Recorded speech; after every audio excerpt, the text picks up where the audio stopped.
Really looking forward to this conversation. Just a little bit of background about why we're talking about a crisis of connection and what we mean by this state that we're in. So when you think about what's happened over the last 4 years, it seems really easy to blame our problem around connection on what's been happening.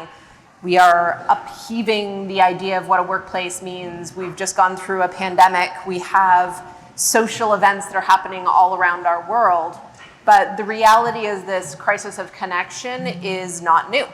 We've always worked in different departments. We've always worked in different geographies. We've always worked for different divisions and brands. And so relying on what's happened historically to solve what's happening today is not the answer. We need to come up with better solutions.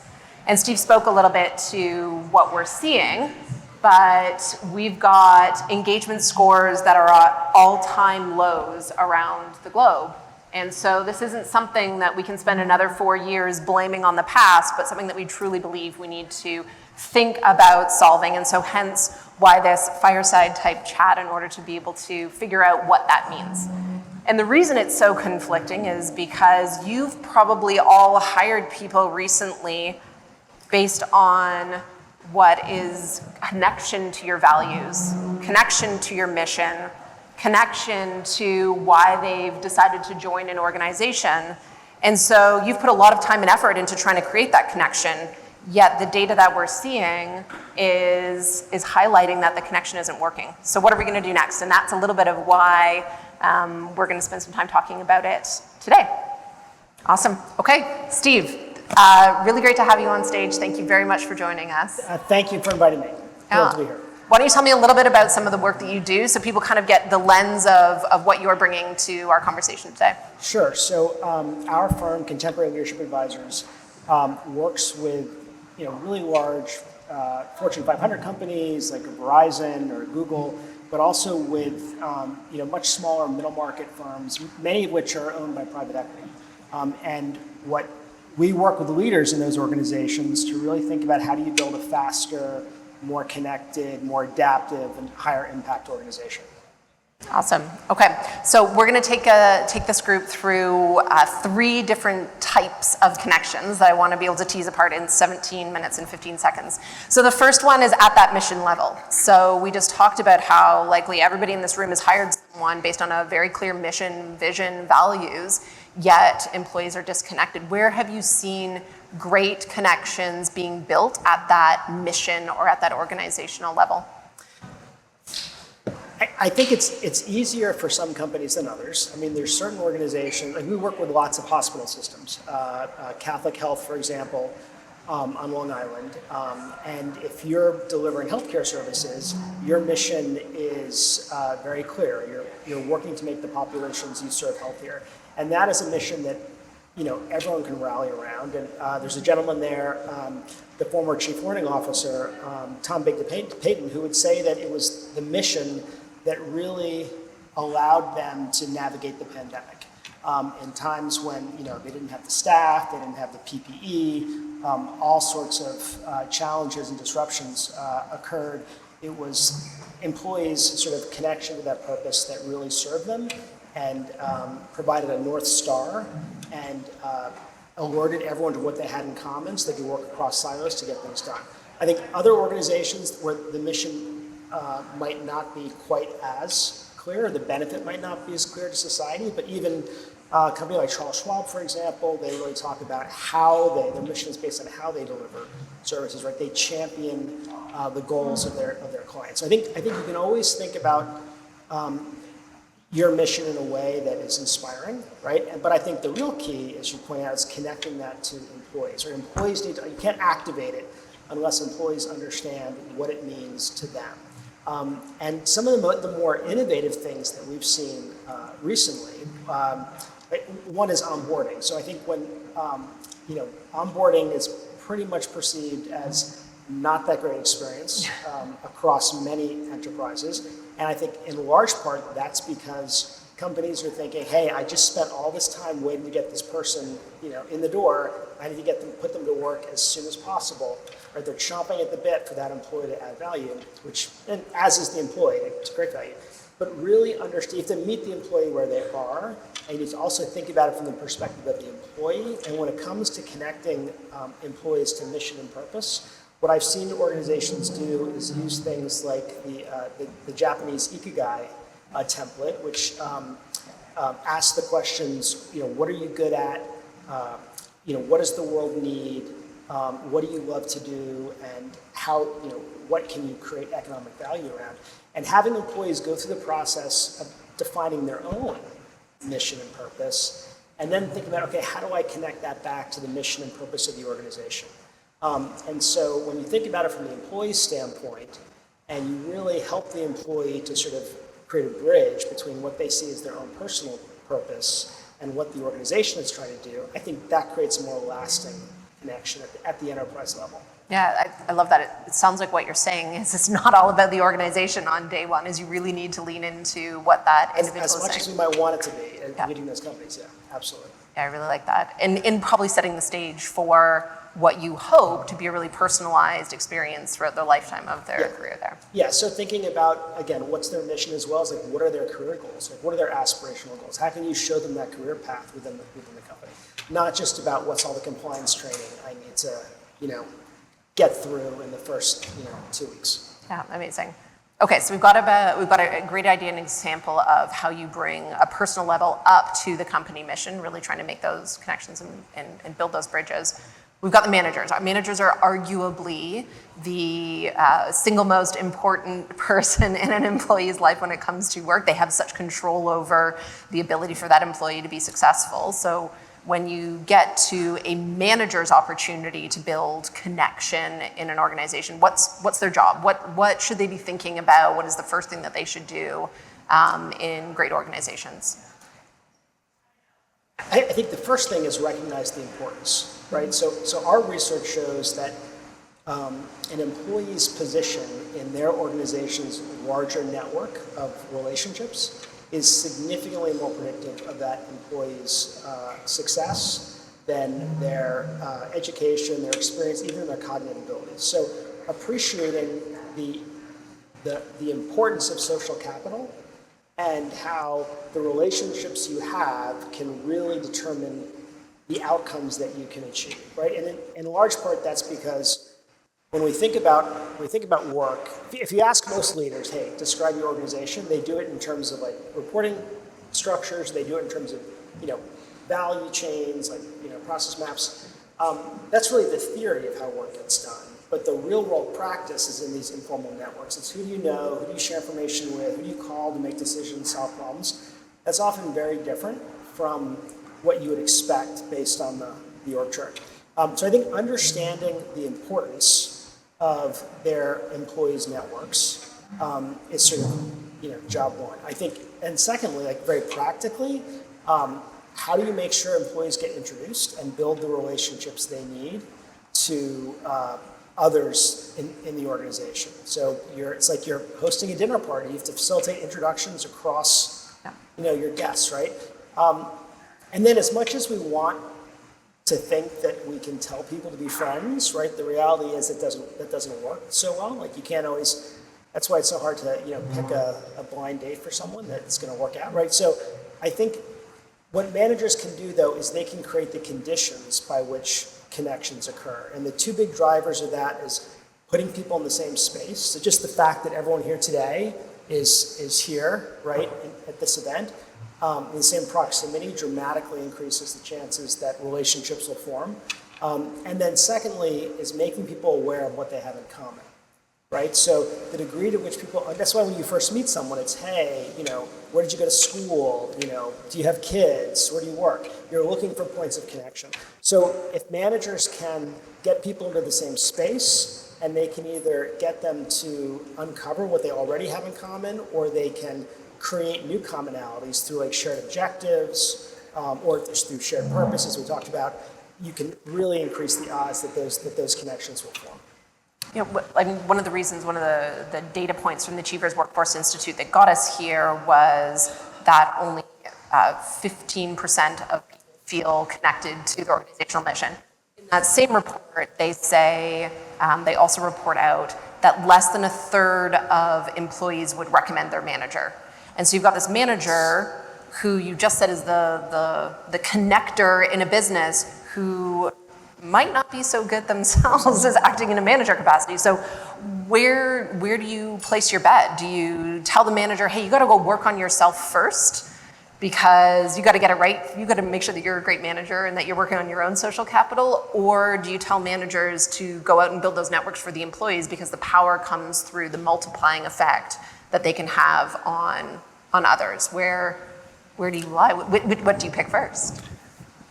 It's a great question. I think I'd say the answer that occurs to me is if the manager doesn't have the network, her or himself, then it's very hard to help build it for others. But that said, I don't think it's an either-or decision, right? I think you should pursue both simultaneously. So as a manager, just because I'm seeking to build my network doesn't mean that I can't at the same time be encouraging or facilitating my employees building their own networks. In fact, you could probably piggyback those things, right? Like find the other department that you guys work with and, engage with them at the manager on down level. So I would say, ideally do both. An and. An and, not an or. Okay, yeah, got it. Okay, well, let's click down onto the third aspect then, which is our employees and how we create connection amongst our employee groups. One of the powers, and I think the research that you did, it might have actually been in your graduate degree, that you did a lot of work on organizational network analysis. That is a big word. Describe to me what that is and what that means around connection at the employee-to-employee level. So, organizational network analysis, because it's a big word or phrase, we use an acronym ONA, right? Yeah. Which is a little easier. I think it's back to this idea that if your formal structure and your business processes, your RACI matrix, your role profiles, all that great stuff, which is really important. But if that's the theory of how work gets done, and the real world practice is through informal networks, then you need a way to uncover and examine those networks to understand, are they facilitating achieving your goals or are they constraining you? And what organizational network analysis does is it's a methodology for sort of x-raying the organization to see those patterns of connection, to understand how people are truly sharing information, solving problems and making decisions collectively.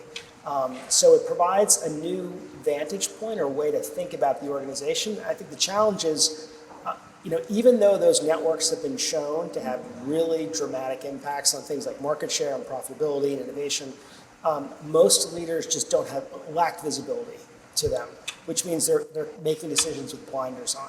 So what ONA does is it just sort of gives you another lens, another way to think about the organization so you can make better decisions. Right. And so when we're thinking about this in employee connection, what it sounds like is data being the way that you can help to figure out what is happening or not happening across your business. And I imagine technology is one of those enablers of data. And we've all, especially over the last couple of years, been inundated with technology. More technology that we try and get our employees to adopt just sits there and becomes another access point for someone to try and click into. So how do you use technology in the right way to be able to understand these networks to be able to create that connection? So, to your point, and I'm a little biased in the sense that, I tend to be an introvert, and so I like my alone time, and I tend to be a late adopter. So, but having said that, I'm not sure that people are necessarily looking for new tools, right? I think the preference is let's leverage what we have, right? So, in the case of network analysis, you can use existing email data or instant message data or even recognition data. Like we did one project with Achievers where it was for a very large global bank where we looked at millions and millions of instances of recognition where one party had recognized another party for doing great work. And because that was tied to the organization's values, we could actually see a map of how the culture was laid out across the organization, which values really, were embedded where in the organization, and start to look at things like, are different departments collaborating the way you would want, sort of in accordance with the operating model? And are there sort of, key influencers who are having an outsized effect, or are there hidden leaders who the senior-most executives don't have visibility to, but they are actually doing like the lion's share of the work, and need to sort of be considered for succession planning, et cetera. So I think I would say, where possible, it's best to sort of leverage what you're already doing, as opposed to not to discourage people from going out and implementing a new IT system, but that comes with it takes energy.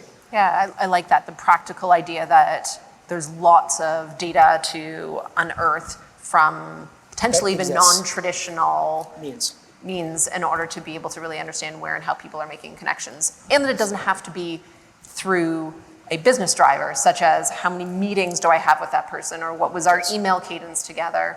But when you're looking at where true connection happens, which is where people go out of their way, right? I have to go out of my way in order to give someone a recognition. It really places emphasis on where people value their time and energy when it comes to making connections. It's a specific type of very positive relationship that can be really insightful. Yeah, very cool. Okay, so we've just described 3 aspects of how you can connect people to hopefully battle some of this crisis of connection that we're having. As you look forward, what do you anticipate to be next? What looks great in how we really change how people are feeling connected as you look forward to whatever's coming next, even as someone who is a low adopter of technology? That's right. Well, I'm going to be, maybe a little provocative and say, I think, and maybe I already let the cat out of the bag, but I would say what I'm seeing is people are craving connection at a more social level. So they really want instances to,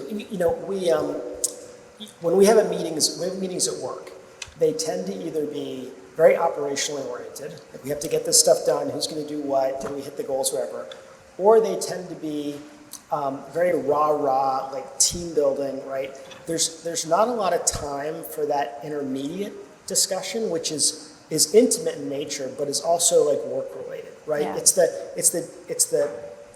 I mean, they can be difficult conversations, but they can also be celebratory conversations. There's not a lot of forums or ways to engage in that discussion in work settings, and I think people really crave that, right? And so what we're seeing, actually, that's worked really well in our experience, is this idea of peer learning circles, where we bring people together from different parts of the enterprise, and they meet on a facilitated basis once a month.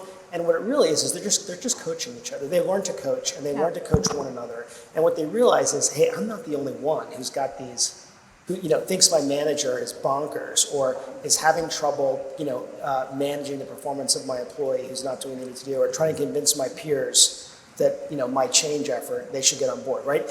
So it can be, what we find is those are really impactful. And even after our facilitators pull out, like 6 months later, those groups continue. Right.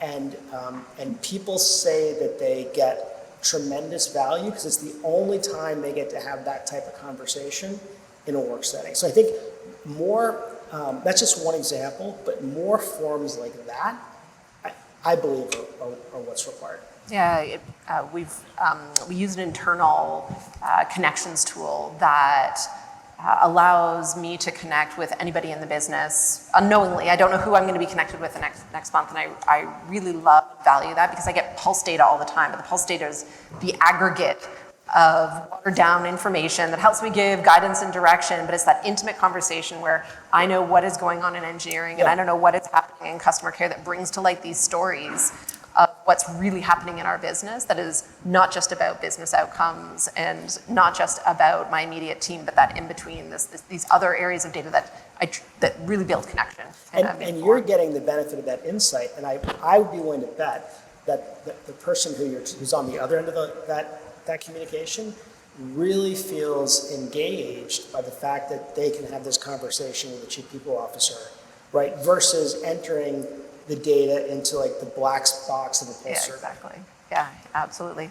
Well, thank you very much for your time today. Hopefully a few tidbits that I take away around how we can tackle this crisis of connection. Thank you for your partnership. Thank you for your time today, Steve. Sure, thank you. Yep.